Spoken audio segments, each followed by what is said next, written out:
నాన్న నీకు నేను పుట్టినప్పుడు బీటెక్ లాంటి పై చదువులు చదివి హైదరాబాద్ కి జాబ్ చేయడానికి వెళ్తానని ఇప్పుడైనా అనుకున్నావా? ఏదో నీకు పేరు తేవాలని రాత్రి పగలు చదివాను కానీ నాకు చదవాలని పెద్ద ఇంట్రెస్ట్ లేదు.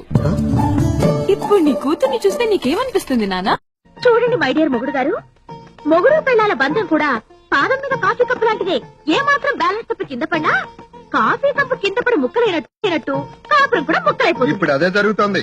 ఆ కోపే వద్దనేది. ఇక నుంచి చిరుపురులు కోపతాపాలు లేకుండా ఒకళ్ళ కష్ట సుఖాల్లో ఒకళ్ళు పంచుకుంటూ సర్దుకుపోవాలి, అంతేగా? ఒక్కళ్ళు సర్దుకుపోవడం కాదు, ఇద్దరు కలిసి సర్దుకుపోవాలి.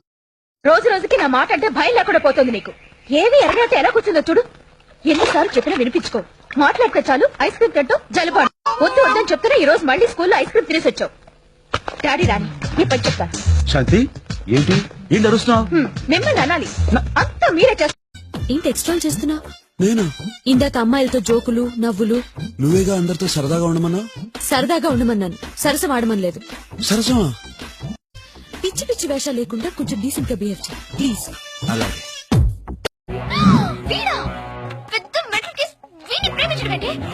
ఎక్కడ కలిసావే వీడిని? దూరం నుంచి చూసి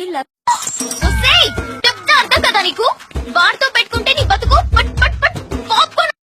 నీకు నిజం చెప్పనా, నా పేరంటే నాకంత ఇష్టం ఉండేది కాదు కానీ నువ్వు పిలుస్తుంటే మాత్రం బానే ఉందనిపిస్తుంది.